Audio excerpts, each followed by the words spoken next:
Hello, everybody. Welcome back. If you guys were here for the ACP-103 meeting, this is a continuation of that. We're still talking about dynamic fees, adding a dynamic fee mechanism to the X and the P chain. And this call is just kind of a follow-up to the last one that we had on June 5th. And it's going to be led by Dhruba and Steven. So go ahead. Take it away, guys. Of course, this is an open discussion. So if anybody has questions during this, feel free to come off mute or drop them in the chat. Yeah, let me share the spec. So this is just straight from the ACP repo. So this should be familiar to people on the call, but I'll go through it really briefly. So as we mentioned in the previous call for ACP-103, we're very keen on adding a dynamic fee mechanism to the X and P chain to make sure that they can robustly handle spikes in load. As mentioned in the prior call, a dynamic fee mechanism generally raises the price during periods of high demand and lowers the price during periods of low demand. This means as the price gets too expensive, the total network utilization decreases, which drops the price. And this makes sure that the execution and inclusion fee of transaction closely matches the market clearing price. As mentioned in the prior call, we were very keen on adding a multi-dimensional fee mechanism. There's tons of industry research done by the folks at Bain Capital Crypto who have kind of proven that multi-dimensional fees are essentially optimal. You can't really get much better than that in terms of making sure that network utilization is at a target rate for each specific individual resource. So we're very keen on doing that. However, there's a few different issues with that when you apply it to a Byzantine environment, such as blockchains. The main one being that we were running into was the block packing algorithm. We needed to be able to come up with a block packing algorithm that effectively solved a multi-dimensional knapsack problem. And the issue with that is coming up with one that's not gameable. So there isn't much research that we found, and after going through it quite extensively internally, we weren't able to come up with a mechanism that we're happy with to just kind of put into production within the next few months. So for now, we've resorted to merging all these multi-dimensional fees into a single dimension that we and the broader blockchain community call gas.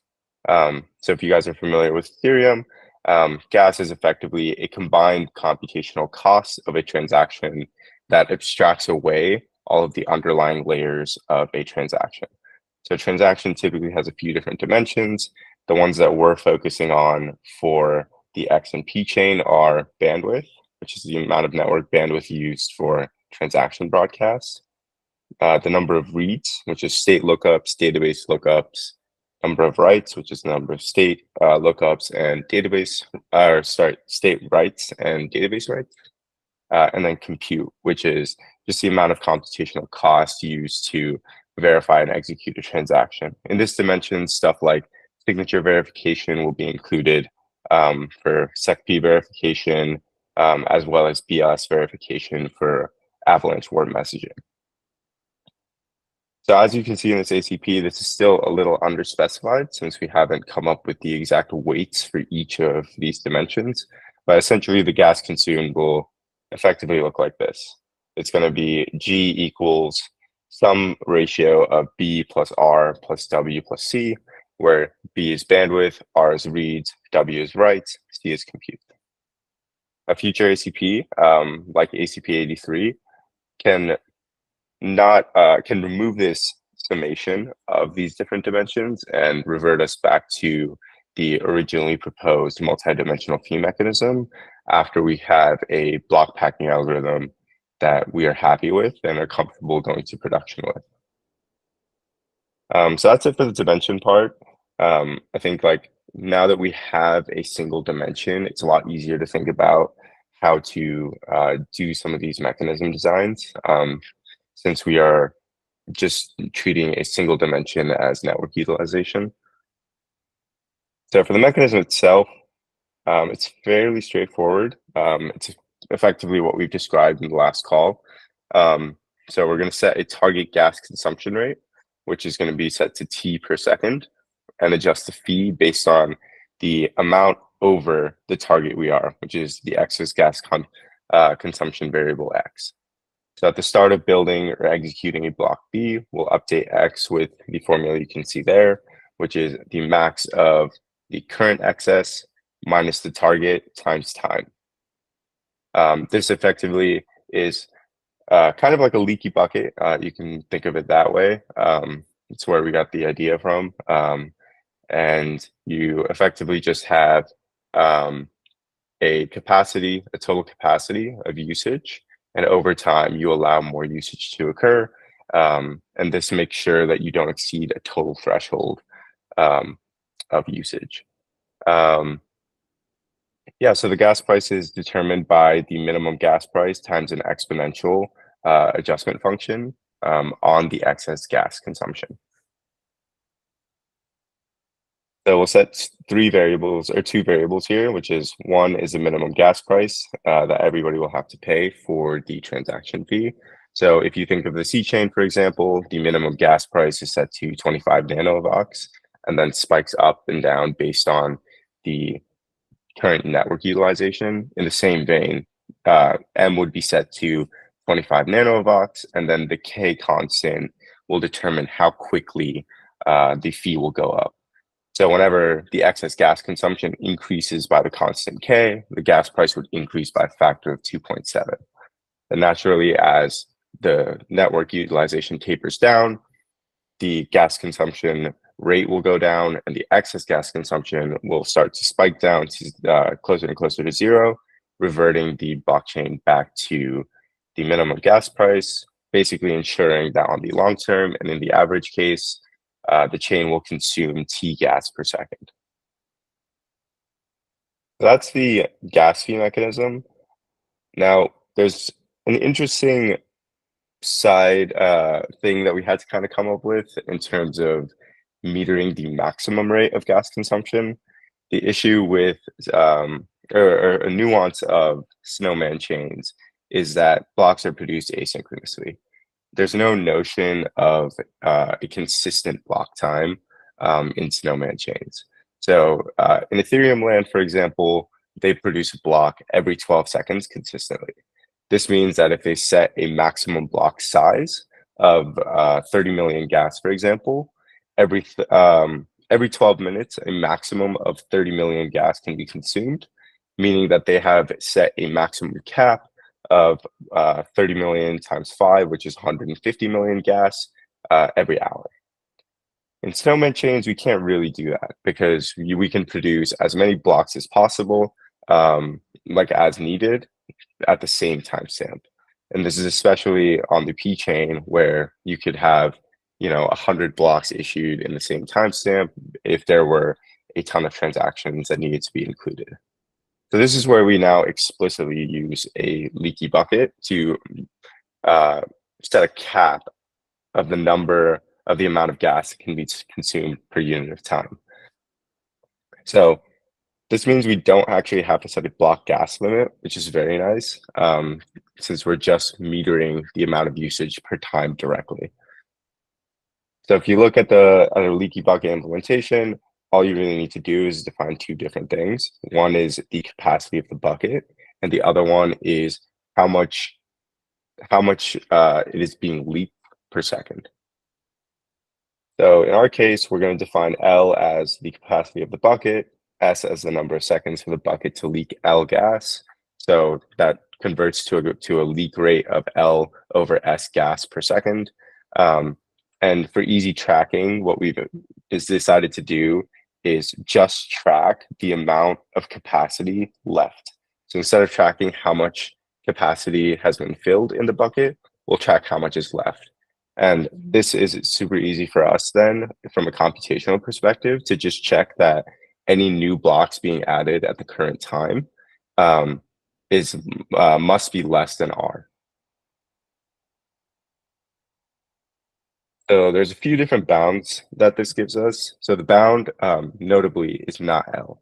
So the maximum gas consumed in a given delta T period is given by R, which is the amount remaining at the start of that period, plus the leak rate, which is L over S, times delta T. The upper bound across all time is L, which is the initial capacity of the bucket, which is what R is set to at the start, plus L over S, which is the leak rate again, times delta T. So if you have a delta T of 2S, so let's say you are leaking, let's say the capacity of the bucket is 30 million gas, as mentioned before, and S is like 10 seconds. You're going to be leaking 3 million gas per second, meaning that the total upper bound across 2S or 20 seconds will be 90 million gas. So 3L. So that's really it. That's effectively the whole mechanism there. As you can see, there's still some to-dos here. A lot of these simulations that we did for ACP-103 with the multidimensional fees don't directly apply to this world because we need to come up with the correct ratios for each individual dimension: bandwidth, reads, writes, and compute. We also need to set some of these parameters. So like the target gas consumed per second, the minimum gas price, the gas update constant, the gas limit constant, and the gas limit time period. Something I'd like to stress is that regardless of how we pick any of these ratios, this algorithm can be tuned to increase the gas consumption rate as the network gains capacity to handle initial load. So if you remember on the C chain, we initially started with a very high fee. We started with 470 nanoavox as the fixed fee. And then as we were able to introduce dynamic fees, you can kind of remove and significantly decrease the lower bound of that fee mechanism, because the dynamic fee mechanism ensures that it's going to hit the target by increasing the fee whenever it's above that target. So we continuously lowered the lower bound. So for the C chain, we went to 225, then we went to 75, then we went to 25. I imagine that we will follow a similar trajectory with the X and P chain, where we set it very conservatively at the start. And then as we see network conditions with this fully deployed on mainnet, we'll adjust the fee lower as needed. So there's a few other notes on like why we picked an exponential adjustment function. The main thing that we really wanted to ensure was that the gas fee itself was irrespective of the rate of change based on the target fee. So what that really means is if we decided to use a linear adjustment function, like increase it by 10 times the excess gas consumption every block, you could have a situation where if your current gas fee is 100 and the current block is 1 unit above target utilization, then you'll increase the gas fee to 110, which is an increase of 10%. But if your initial fee was like 10,000, then you increased it by 10, then it would go to 10,010, which is an increase of 0.001%, meaning that the fee update will be less reactive as the fee increases. So this is an issue because then you're baking in assumptions about like the actual gas price into your dynamic fee algorithm, and you want your fee algorithm to be equally reactive regardless of where the fee is currently at. So why an exponential update function? Well, it provides us exactly this. If we do an update function of e to the x as we described above, what you have is if the current block fee rate is 100 and you are increasing and your excess gas consumption is 1, you increase it by a factor of e, which is 271, or an increase of 171%. Similarly, if you do your initial gas fee at 10,000 and you have an excess of 1, you increase that to 27,182, which is the same increase of 171%. So this guarantees that the fee is equally reactive as the fee increases. This is because the derivative is of e to the x is e to the x. And if you look at the derivative of like a constant adjustment function of cx, in this example on the ACP, we use 10x. The derivative is constant, which is just 10. Finally, for the block building procedure, this is also a little interesting. The X and P chain are both deterministic in terms of the amount of gas consumed and also of the amount of Avax burned by the transaction. So you commit to the UTXOs you're outputting and the UTXOs you're inputting when you build the transaction. So this provides a pretty interesting mechanism for us, since we're effectively having a single gas price constant for the transaction at build time. So when you're building your transaction, dividing the amount of Avax you're burning by the amount of gas you're consuming in that transaction yields the maximum gas price that the transaction can pay. So currently we use a FIFO queue for the X and P chain since they're both fixed fees. Like there's no priority to any of the transactions in either of those chains. So now that we have this notion of a dynamic fee, and now that we have this notion of a maximum gas price that a transaction can pay, we should be changing the mempool to use a priority queue ordered by that maximum gas price for each transaction. So this means that higher paying transactions are included first, ensuring that like the dynamic fee mechanism will correctly adjust and ensure that lower paying transactions or underfunded transactions are dropped. Naturally, with dynamic fees, because the fee mechanism can go higher than transactions in the mempool, it's up to the user to rebroadcast transactions if they're underpriced, and to rebuild transactions if the price is so far below the target range that it won't get included in a timely manner. So that kind of responsibility is pushed off onto the wallet implementations and client implementations.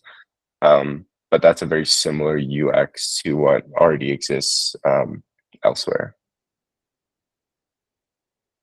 So that's it for the whole mechanism.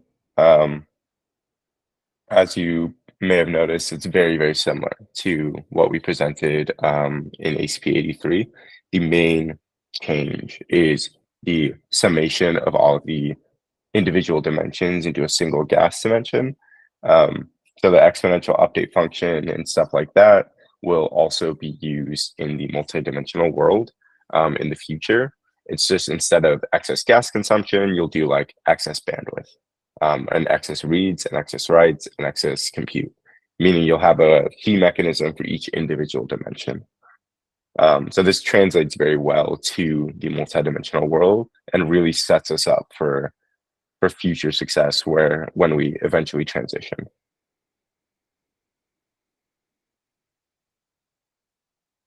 So that's it for the presentation. I hope that made sense. Sorry, it is super early here in Pacific time. So I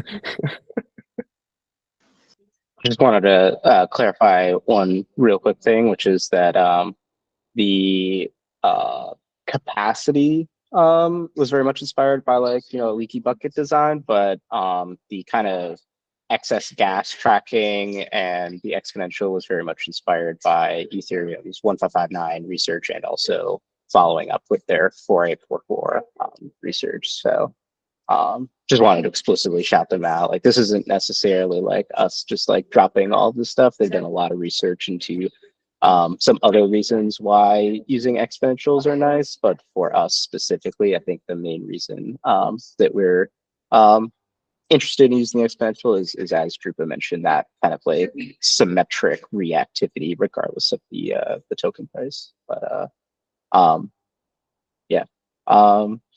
Sachi, I think you raised your hand if you want to. Yes. Okay, so quick question. Does it make sense not to drop a transaction once it doesn't meet the fee threshold, but instead keep a limited size buffer for such transaction. So because even if it doesn't fit the current or the next block, it might fit the next one. And if we throw it away and let the client rebroadcast that, well, we're kind of like relying on the client to actually rebroadcast, whereas here we already have an opportunity to harvest some fees. I definitely agree with that. I'm not sure if the ACP really talks like about a specification for the mempool, or maybe he's just describing like how it can be handled efficiently. At the end of the day, like the mempool is a more fluid kind of thing that can change, I would say. So since it isn't like have to be network agreed upon, like I view the spec for that as kind of more fluid. So I would have to reread the ACP very explicitly to see if it's like. Yeah, the only thing the ACP directly mentions is that the mempool should use a priority queue ordered by the maximum gas price, and that any transaction issued on the peer action needs to account for the fee mechanism, and that users are responsible for reconstructing their transactions for quicker inclusion. In terms of like dropping from the mempool, there's no specification in the ACP, since as Stephen mentioned, it's really client dependent. Like if you're okay with keeping a ton of transactions in the mempool that are maybe not directly at the fee mechanism, but you're okay with keeping it on, when it's your turn to propose a block, you can include them. That's really up to the client. But I do generally agree. I think in Avalanche Go, we'll probably just have a maximum mempool size. And then when stuff gets inserted into the mempool, we'll kick out the least price transaction in the mempool. So that's probably how we're going to implement that. Patrick, go ahead. I'm just going to back up and say, like, I don't know if there's anything you want to add just to clarify why we'd want this dynamic fee enforced by the network rather than just using a priority fee. I know we've had a number of discussions about that, but don't feel like you stressed that during this call. And so someone watching this after the fact could say, well, like, couldn't we accomplish the same thing just by respecting a priority fee? Why does the network need to enforce this elevator? I can comment on that a bit.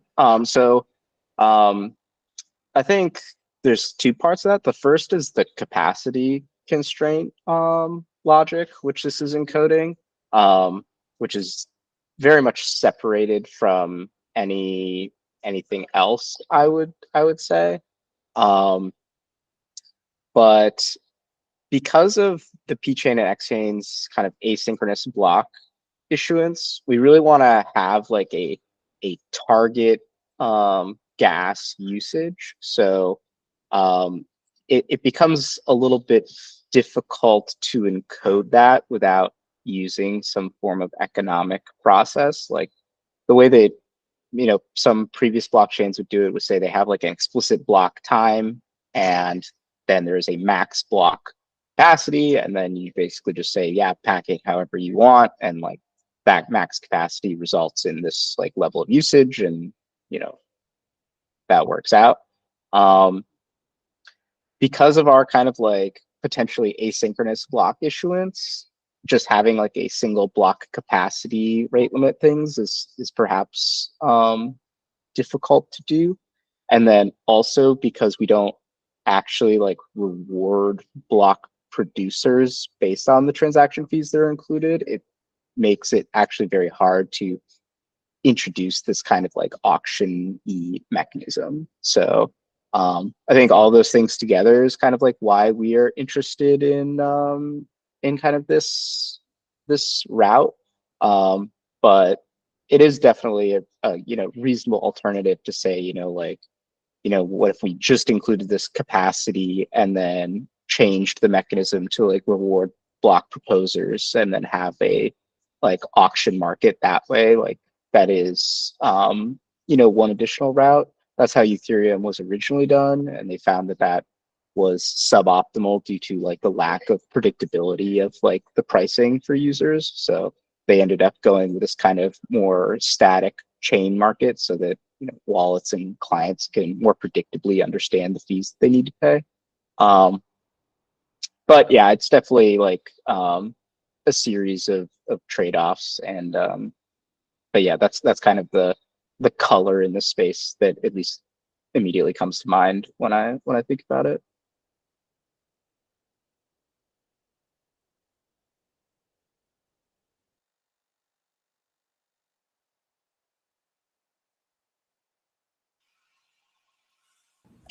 All right. I had one Anything other else? question. Sure.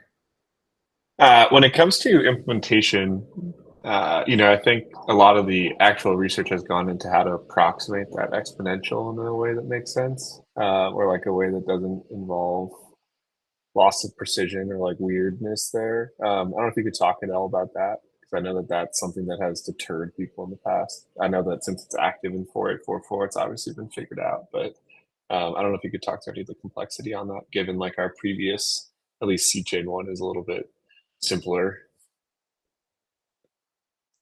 Yeah, I think for either the X, there's a ton of very good approximations that are done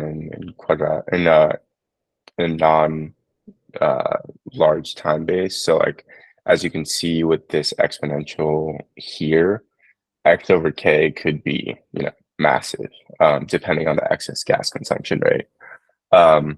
So we were initially going to use kind of a piecewise approximation. That was the original implementation. I think that shifting to kind of a Taylor series approximation is probably closer to what we're actually going to end up with. And I think there's enough implementations both in like the mathematical literature and the computer science literature that we don't feel super uncomfortable with the approximations that exist. As you mentioned and touched on, and as Stephen correctly attributed, and I sorry for incorrectly attributing it earlier, but EIP-4844 uses a very similar mechanism to this for their excess blob gas usage, or sorry, excess blobs in their blocks. So they've already deployed it into production and are using a Taylor series approximation effectively.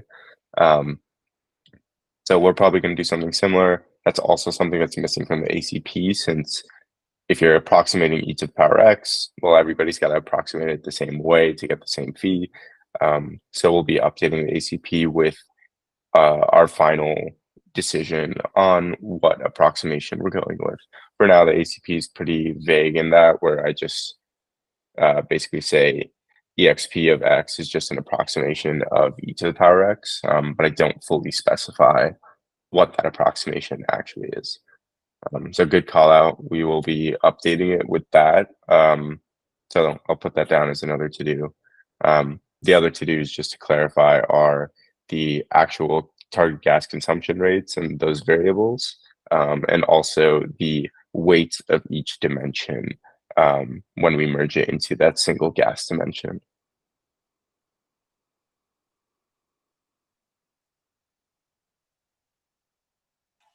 Cool. Looking forward to that specification. Okay. Is there any other questions from anybody or anything else left to mention? Druba, Steven, Aaron, maybe even Alberto? All right. Sounds good.